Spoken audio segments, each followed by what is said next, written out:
They hate you because you never showed up to play by their rules. While they were setting traps, rehearsing lines, sharpening intentions, you were already walking away with the outcome secured. You didn't outfight them. You outgrew the battlefield. They were prepared for resistance, not removal. They expected reactions, not absence. And that's what crushed them. You didn't clash with their plans. You made their plans irrelevant. They hate you because you won without engaging. No arguments, no public breakdown, no emotional leaks, just a quiet shift where suddenly their moves had no opponent. You defeated them the moment you stopped needing validation.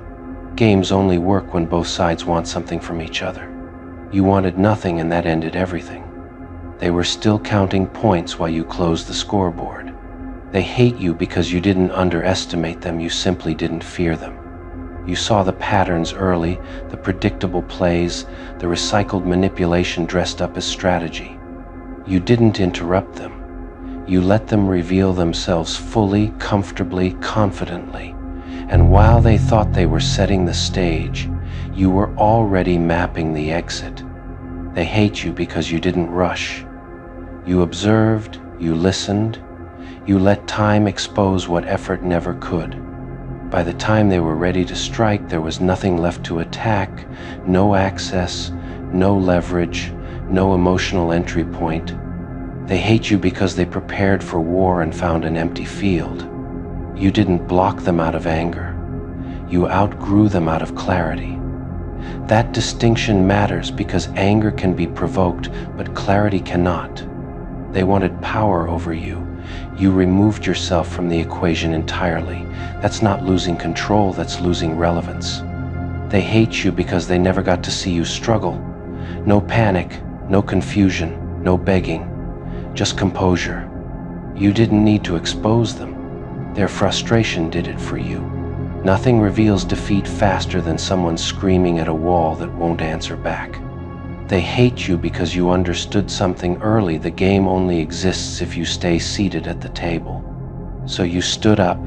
They were still rolling dice when you left the building. They hate you because you didn't try to win their approval. You didn't seek closure from people who caused the damage. You didn't wait for fairness. You decided the outcome yourself. They hate you because you made them feel small without ever trying to. Your calm felt like dominance because it highlighted their chaos. You didn't expose their tactics. You simply refused to respond to them. Silence dismantled what confrontation never could. They hate you because they thought they were clever until they realized you were conscious. They thought they were ahead of you. They didn't know you had already finished the race and stopped running. They hate you because you didn't chase revenge. Revenge would have kept you tied to the same board. You chose freedom instead. They were still plotting your downfall while you were designing your future. They hate you because your absence forced them to face themselves. No distraction, no reactions to feed on, just the echo of their own intentions. You defeated them the moment you stopped explaining yourself. Explanations invite debate. You chose finality. They hate you because you didn't win loudly. You won cleanly. No scars to show off. No trophies to display. Just peace, and that's unbearable to people who survive on conflict. They wanted to see you crack. Instead, they watched you detach with precision. They hate you because they never got the satisfaction of seeing their plan work. All that effort wasted on someone who refused to be affected. You didn't ruin their game. You proved it was never worth playing. They were playing chess. You flipped the board by walking away. They hate you because you never came back to prove anything. No second round, no rematch, no explanation tour. You defeated them before the game even started, because you understood something they never will. The strongest move is refusing to play, a game designed to make you lose.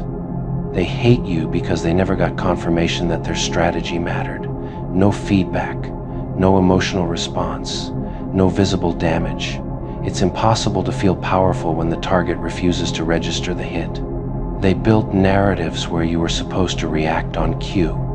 When you didn't, the script collapsed. And nothing enrages manipulators more than an audience that leaves mid-performance. They hate you because you didn't expose their intentions publicly. You let them sit alone with what they planned, forced to face themselves without distraction or applause. You didn't confront them because confrontation would have validated their importance. You denied them that privilege. They hate you because you didn't rush to defend your name. You understood that truth doesn't need urgency, lies do. You didn't correct misconceptions, you let time correct them. Time is ruthless with false confidence. They hate you because you never looked back to check if they noticed your exit. That indifference cut deeper than any insult. They expected resistance to justify escalation. You offered nothing. Escalation without opposition turns inward. They hate you because they were ready to compete, but competition requires two people who care about winning the same prize. You didn't want the prize they offered. You walked away before the rules could be enforced. They hate you because you didn't let fear influence timing. You left exactly when clarity arrived, not when pressure peaked. They thought patience meant weakness. You showed them patience is how patterns reveal themselves. They hate you because you didn't try to look strong. You were strong enough not to perform it. They waited for an emotional reaction to confirm impact. What they got was silence, and silence gives nothing back. They hate you because your life continued smoothly. No visible collapse, no dramatic pause, just momentum. They expected you to lose something by leaving. What you lost was dead weight. They hate you because they couldn't rewrite history once you stopped participating in it. You didn't argue facts. You removed access. Facts matter less when relevance disappears. They hate you because you didn't need closure from them. You created closure by deciding the story was over. They thought you needed the last word. You needed the last step away. They hate you because you didn't stay to prove your worth. You assumed it and moved accordingly. They tried to provoke curiosity. You chose disinterest. They hate you because you didn't underestimate how exhausting games become when no one is playing along. They prepared for emotional warfare. You chose logistical peace. They hate you because they couldn't pull you back with nostalgia. Memory lost its power once reality was clear. They waited for guilt to bring you back. Guilt requires emotional dependency. You dissolved it. They hate you because your silence didn't feel empty, it felt intentional. They tried to re-enter through familiarity. You had already changed the locks internally. They hate you because they lost without understanding how. Confusion lingers longer than defeat. They expected to outmaneuver you. They didn't realize you weren't on the board anymore. They hate you because their energy was spent preparing for someone who had already moved on. You didn't beat them by being louder, smarter, or faster. You beat them by being finished.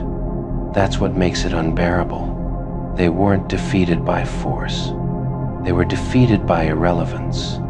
And that kind of loss doesn't come with recovery. They hate you because even now, long after everything ended, they still replay scenarios where you were supposed to react differently. They imagine arguments that never happened, confrontations that never came, victories they never earned. Your absence robbed them of resolution, and unresolved losses rot from the inside. They keep wondering when you decided they were no longer worth engaging. That question haunts them more than any insult ever could, because it forces them to confront the possibility that the defeat wasn't sudden, it was calculated, quiet, and irreversible. They hate you because you didn't collapse under pressure. Pressure exposes cracks, but all it did was reveal how solid your foundation already was. You didn't harden under stress, you clarified. They expected emotional leakage, a weak moment, a late-night message, something human they could latch onto. What they got instead was consistency.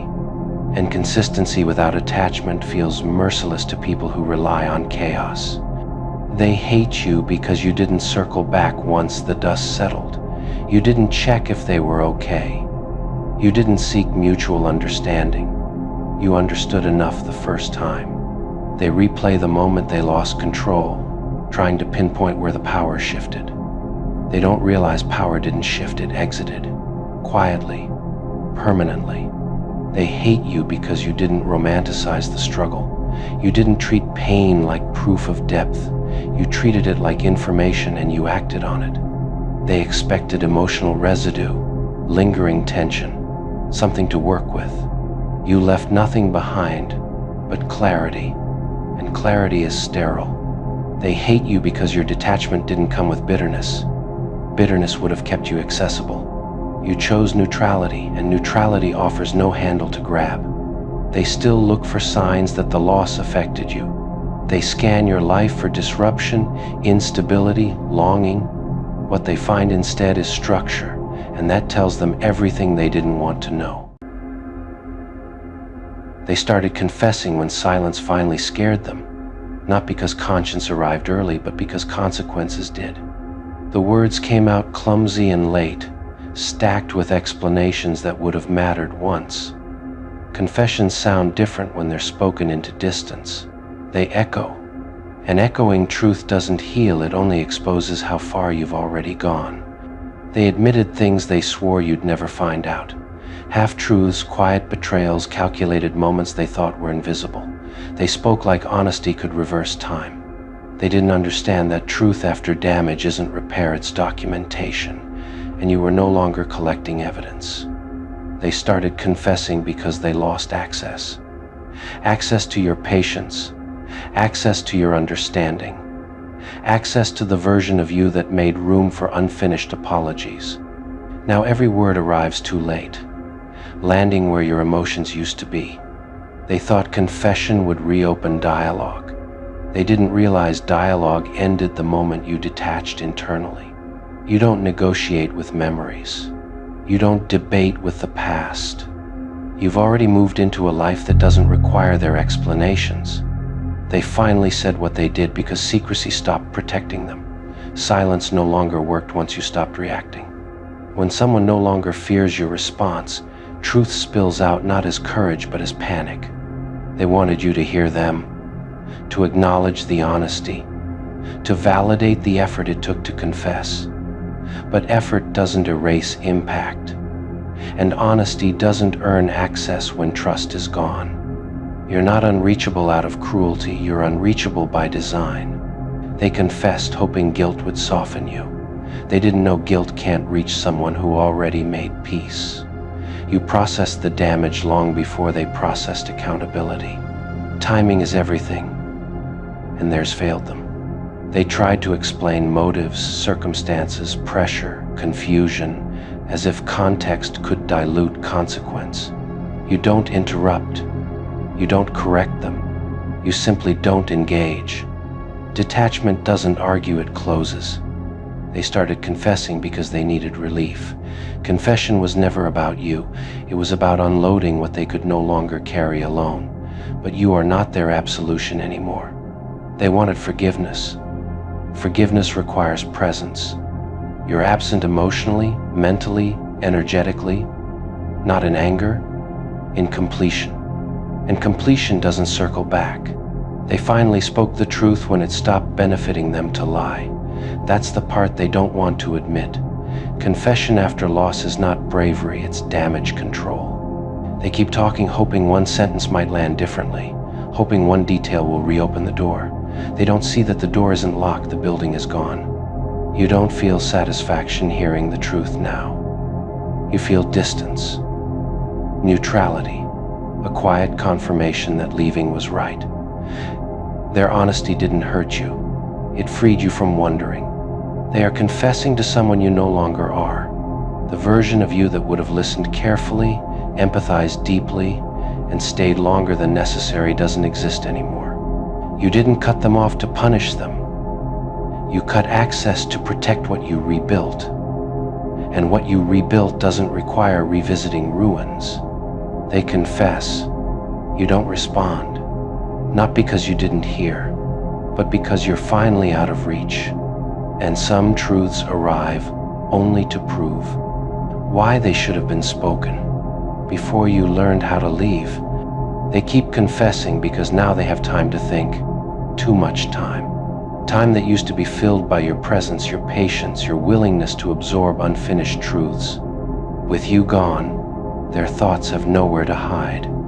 They confess because the mask is useless now. There's no one left to perform for, no image left to protect. When the audience leaves, honesty becomes unavoidable. They thought admitting everything would bring relief. What it brought instead was the realization that relief doesn't come when the person who mattered is no longer listening. They say things they once denied fiercely.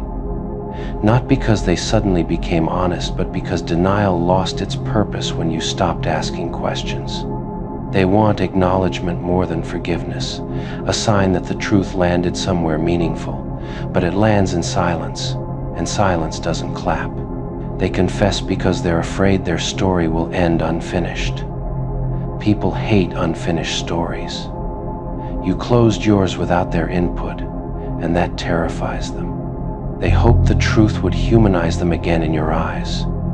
They don't realize detachment doesn't dehumanize, it simply decenters. They finally name the damage out loud because pretending it didn't exist stopped working. Reality doesn't require agreement to be real. They talk about regret like it's currency, like enough remorse can buy back relevance.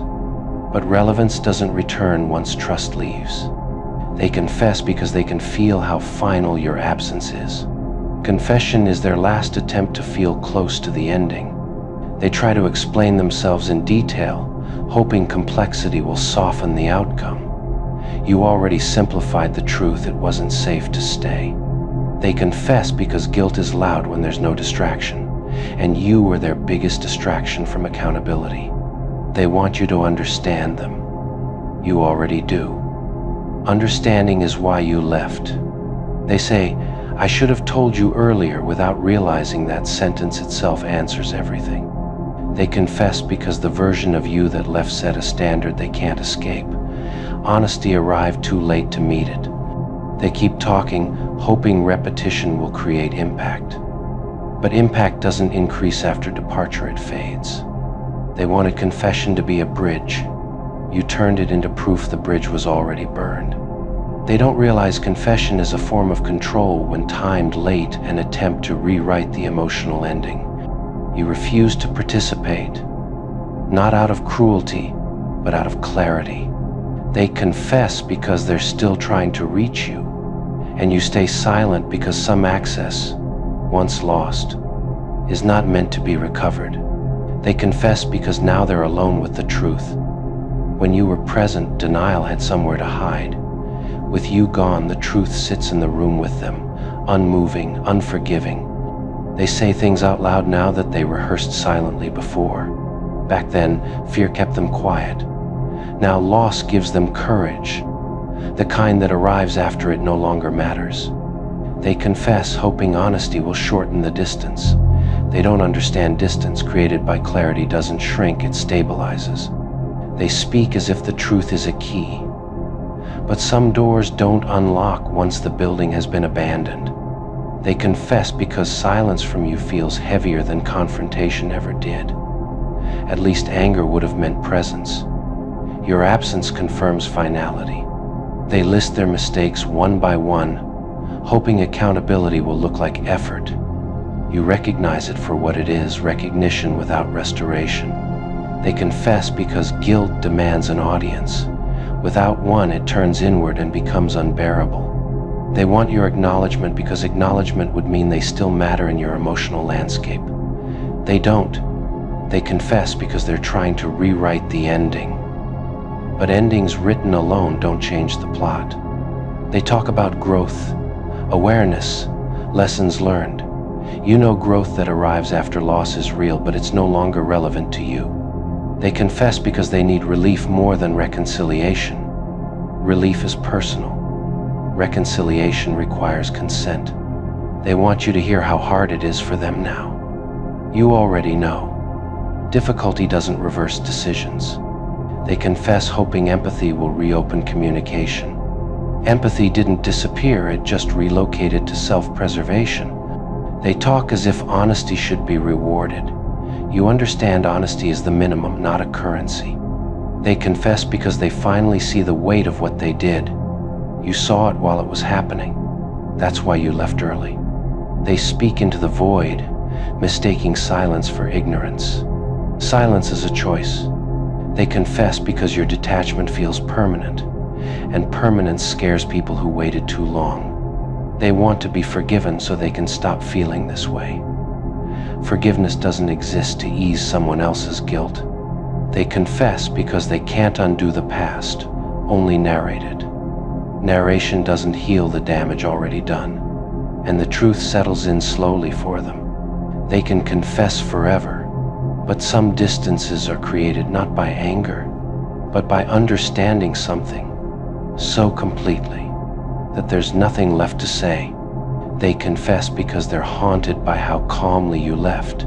No explosion, no collapse, just a quiet withdrawal that told them you were already done long before they caught up emotionally. They say they wish they could go back to the moment before everything broke. You know the truth, it was breaking long before that moment. You simply stopped pretending it wasn't. They confess because they want to feel seen again. But being seen requires presence, and you no longer stand where they're looking. They keep explaining intentions, as if intention ever outweighed impact. You learn the hard way that good intentions don't protect you from bad outcomes. They confess because your detachment removed the illusion that things were mutual. Now they feel exposed alone with their choices. They want you to acknowledge their honesty, because acknowledgement would soften the reality that honesty arrived as an afterthought. They didn't notice it last holiday season because comfort makes people careless.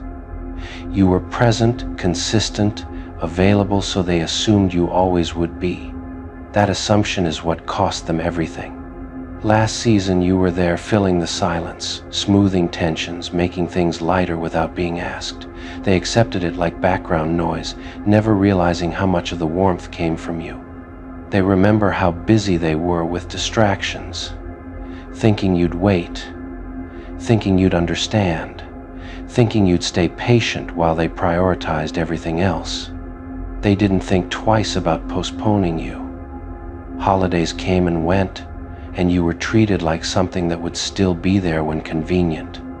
You watched them choose comfort over care, excuses over effort, habit over presence, and you said nothing because you were already taking notes.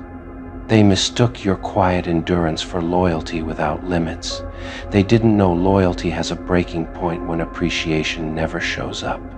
Now the season comes back around, and you're gone. And suddenly the absence is loud, too loud to ignore. The places you once occupied feel colder, conversations feel shorter, laughter feels forced, and they don't know why everything feels off. They remember moments where you were brushed aside, half listened to, taken lightly. Those memories replay differently now. They thought holidays were about routine. They didn't realize they were about people, and you were a big part of what made it feel like something. Last season, they assumed you'd always be there next year. That assumption now sits heavy in their chest. They scroll through memories and feel a strange discomfort. Not nostalgia, regret. Regret hits differently when there's no way to fix it. You were there when it mattered, even when they weren't. And now that imbalance has finally caught up to them. They remember how easily they canceled plans with you, how casually they postponed connection, how confidently they believed you'd wait. Now they wait and nothing happens. They realize too late that you didn't leave suddenly. You left after being invisible for too long. Holiday lights come on again, but something feels missing. The energy is wrong. The joy feels incomplete. They try to recreate the vibe with other people. It doesn't work. Substitutes never replace presence. They remember your effort now. Funny how effort becomes obvious only when it disappears. Last season, they thought your kindness was guaranteed. This season, they understand kindness is a choice, and you chose yourself. They sit with the realization that they never said thank you in a way that mattered. Now there's no one to say it to. They didn't lose you in a fight. They lost you in neglect. And neglect leaves no dramatic moment to blame. They remember how you showed up even when you were tired, even when you weren't prioritized, even when it wasn't returned. Now the silence shows up instead. They feel it most during quiet moments, when celebrations slow down, when distractions fade, when reality settles in. They wonder when you decided to leave. They don't know it happened long before you actually did. They assumed you'd tolerate being taken for granted forever. You proved them wrong without making a scene. This season reminds them of their carelessness. Every familiar moment now carries an unfamiliar emptiness. They miss you, not loudly but constantly. They realize too late that presence is priceless, and they treated it like it was replaceable. They feel foolish for not noticing your distance growing last time. You were already halfway gone. They try to rationalize it, timing, stress, life. But deep down they know the truth. They had you when it mattered, and they didn't value it. Now you're not here anymore, and the season feels different, quieter, colder, incomplete, because you didn't just leave their life. You left a space they never thought would be empty. They didn't realize how much of the atmosphere you carried until the atmosphere changed. What once felt effortless now feels heavy, like something essential slipped away without warning. They catch themselves expecting you to be there out of habit, in small moments, in familiar routines. And every time that expectation collapses, it stings again. Last holiday season, they were distracted by noise, by comfort, by certainty. They thought certainty meant permanence. They were wrong. You were the one who remembered details, held space, showed patience when others rushed through moments. They assumed that role was automatic. It wasn't. Now the same moments arrive, and no one fills them the way you did. Not because others aren't trying, but because presence can't be replicated. They feel it when traditions feel hollow, when laughter comes late, when joy feels scheduled instead of natural. They remember how you waited, how you adjusted, how you showed up even when it wasn't returned with the same care. They assumed you understood everything. They never considered that understanding without appreciation becomes exhaustion. Now they understand, but understanding arrived after access was gone. They replay conversations from last season and realize how absent they were while you were fully present. They thought postponing you had no cost. They didn't know the cost would be permanent absence. They feel uneasy when familiar dates approach. Not because they miss the past, but because the present exposes what they lost. They wonder when you stop trying. They don't know it happened quietly, long before the goodbye. They remember how steady you were, how reliable, how easy it was to lean on you without asking how you were holding up. Now there's no one to lean on in the same way, and that realization is unsettling. They try to tell themselves you'd come back if they reached out. But deep down, they know you moved on with intention. They miss the version of themselves that existed when you were around, calmer, warmer, more grounded. They realize too late that gratitude isn't something you save for later. Later doesn't always arrive. They notice the absence in places they never expected, in pauses, in transitions, in moments that used to feel safe. They feel foolish for thinking consistency meant inevitability. Consistency was a gift, not a guarantee. They understand now that being taken for granted doesn't end loudly. It ends quietly with distance replacing effort. They feel the weight of seasons repeating without you. Each repetition makes the absence more real. They wish they had paid attention when it mattered, when presence was still available. They see now that you didn't leave because you stopped caring. You left because caring alone wasn't enough. They miss you in ways they can't articulate without admitting fault. And that admission doesn't come easily. They notice it in the smallest things now, in pauses where your voice used to soften the room, in moments that feel slightly off, like a song missing its harmony. They didn't expect your absence to be this persistent. They thought missing you would fade after a while. Instead, it settled in and made itself permanent. They remember how effortless it felt to have you around. That ease made them careless. They mistook comfort for something that didn't need tending. Now effort feels heavier. Conversations feel forced, and nothing flows the way it used to. They realize how much emotional labor you carried without announcing it, how many moments you stabilized quietly while others enjoyed the surface. Last season they thought you were simply there. This season, they understand you were holding everything together. They feel it when traditions don't land the same, when smiles take longer to arrive, when warmth feels manufactured instead of natural. They try to distract themselves with new faces and louder plans, but distraction doesn't replace depth. They remember how you noticed when something was off, how you checked in without being asked. That kind of presence isn't common. Now no one notices in the same way, and that absence feels personal. They realize too late that appreciation isn't implied, it's expressed. And silence, where gratitude should have been, becomes regret. They think about moments they could have shown up better, paid attention more, chosen you instead of convenience. Those thoughts arrive uninvited now. They feel unsettled knowing you didn't leave angrily. You left calmly. Calm exits don't reopen. They wish they had understood sooner that you weren't asking for much, just acknowledgement. They see now that being taken for granted doesn't mean being unnoticed. It means being relied on without being valued. They thought you'd wait because you always had. They didn't realize waiting has an expiration date. Now they're the ones waiting for a version of the season that doesn't exist anymore. They notice how your absence changed them, how things feel less grounded, less certain. They didn't lose you in conflict. They lost you in comfort. And comfort is dangerous when it makes people forget to care.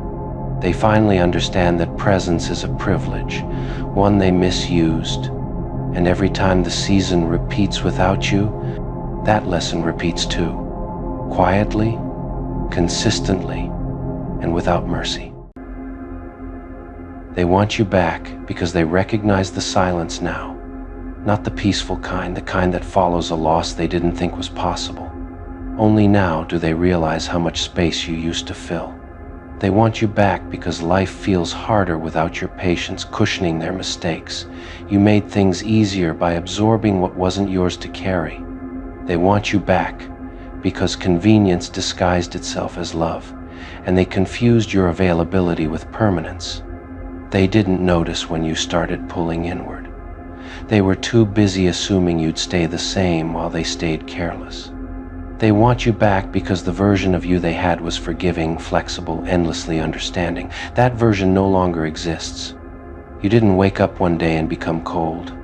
You arrived here after countless moments of being unheard, unchosen, and undervalued. They want you back because now they feel the consequences you used to quietly manage for them. But you already stepped into your villain era, the era where self-respect outweighs nostalgia. This version of you doesn't argue for space. It takes it. They reach out hoping to trigger the old you, the one who explained, softened, waited. But that door is locked from the inside. They want you back because they finally see your worth. The problem is, you saw it first. Your villain era isn't loud. It's composed, strategic, emotionally disciplined. You no longer react, you decide. They want you back because their world feels unstable without your grounding presence. But your world finally feels stable without them. They try to appeal to memories, inside jokes, shared history. You understand now that history doesn't justify disrespect. Your villain era is choosing peace over people who thrived in your chaos. They want you back because replacement didn't work. Substitutes never match depth. You stopped explaining yourself because clarity made explanations unnecessary. They call you cold. You call it healed. They want you back because they miss the access, not the responsibility. Your villain era is knowing the difference. You don't hate them. Hate still ties you emotionally, you simply outgrew them. They want you back because you were consistent, reliable, safe. But safety without appreciation becomes suffocating. Your villain era is choosing yourself without guilt. They keep waiting for you to soften. They don't understand this isn't hardness, it's boundaries solidified. You don't revisit places that taught you how to survive. They want you back because now they feel small without you. You don't return to make others feel whole. Your villain era is realizing love doesn't require self-abandonment. They try apologies, nostalgia, promises. You measure change, not words. You already mourned the relationship while you were still in it. They want you back because regret arrived late. You stepped into your villain era because staying would have cost you yourself. This version of you doesn't beg, doesn't chase, doesn't wait. They want you back, but you're already gone, already aligned, already choosing power over familiarity, and peace over people who only wanted you. Once you stopped being available, they want you back because absence finally taught them what presence used to hide. When you were there, everything felt manageable. Now everything feels exposed. They want you back because life stopped bending in their favor the moment you stopped compensating for their flaws. They didn't notice how much emotional labor you carried until no one was left to carry it. They want you back because things fall apart faster without your patience holding them together. They thought your loyalty was automatic. They didn't realize loyalty is a decision renewed daily. They want you back because no one replaces consistency once it's gone. They assumed you'd always be reachable, always understanding, always forgiving. That assumption killed the connection. They want you back because their mistakes echo louder without you softening the impact. They finally see the value of what you gave freely, and now it costs too much to get it back. They want you back because comfort vanished when you did. You stepped into your villain era the moment you stopped explaining yourself to people committed to misunderstanding you. This version of you doesn't negotiate respect. It expects it or exits. They want you back because boundaries revealed how much they relied on your lack of them. They reach out hoping to find the old you waiting patiently. But patience has limits, and you reached yours. They want you back because your absence disrupted their sense of control. You stepped into your villain era when you realized control disguised itself as care. They miss how you stayed even when it hurt. They don't miss how much it cost you. They want you back because now they have to deal with consequences directly. This version of you doesn't rescue people from outcomes they earned. They keep replaying moments, searching for the point of no return. They don't realize it was a process, not a moment.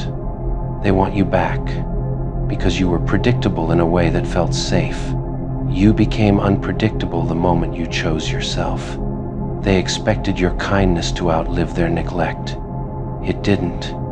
They want you back because no one else tolerates what you once normalized. Your villain era is unlearning tolerance for disrespect. They miss the version of you that made excuses for them. That version died quietly. They want you back because accountability feels heavier without your forgiveness cushioning it. You stopped cushioning impact to protect your own spine. They want you back because you were stable while they were inconsistent. Your villain era is matching energy and walking away when it doesn't align. They keep hoping time will soften you. Time hardened your resolve. They want you back because distance made your value undeniable. You stepped into your villain era when you stopped shrinking to keep others comfortable. They miss how accessible you were. This version of you is selective. They want you back because the silence where you used to be feels judgmental even though it's not. You don't judge, you choose. They want you back because they never expected finality. You chose finality because anything less would reopen wounds. They keep testing the door, hoping it's unlocked. You changed the locks internally long ago. They want you back because regret finally showed up late and useless. You stepped into your villain era because staying would have meant betraying yourself again. They miss your softness. You kept your softness, you just stopped handing it to people who broke it. They want you back because now they see the difference between love and access. You already saw it. They hope for a return. You chose evolution. They want you back because the world feels less forgiving without you buffering their mistakes. You used to absorb consequences quietly. Now consequences arrive unfiltered. They didn't realize how much stability you brought until instability became their daily experience. Your absence didn't create chaos, it revealed it. They want you back because you were the calm they leaned on without learning how to be calm themselves. You stepped into your villain era when you stopped being emotional insurance for people who refused to grow. They miss how you made things easier. They don't miss how hard it was for you. They want you back because now they have to face themselves. And that mirror isn't kind. This version of you doesn't soften reality for others. It accepts reality and adapts. They want you back because they finally understand effort has weight, and yours is gone. They thought you were strong enough to handle anything. They didn't realize strength also knows when to walk away. They miss your emotional generosity. You learned generosity without boundaries is self-destruction. They want you back because your silence feels louder than your presence ever was. You stepped into your villain era when silence became more peaceful than explanation. They keep wondering how you detached so cleanly. They don't know detachment started while you were still smiling. They want you back because the version of you they lost made their lives easier to live. This version of you makes your own life easier instead. They miss how you forgave quickly. You learned quick forgiveness teaches slow change. They want you back because accountability feels heavier without your understanding cushioning it. You stopped cushioning impact when you realized your spine was bending. They want you back because nobody else stays the way you stayed. You stopped staying where you weren't valued. They miss your consistency. You realize consistency without reciprocity is exploitation. They want you back because your absence rewrote the power dynamic. Your villain era is refusing to be predictable for people who misuse predictability. They hoped distance would weaken you. Distance clarified everything.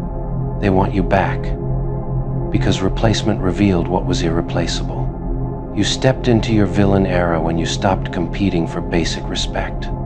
They miss how you made excuses for them. You stopped lying to yourself first. They want you back because the comfort they felt around you was real. But comfort that costs self-respect is too expensive. They don't recognize you anymore. That's because they only knew the version that tolerated less.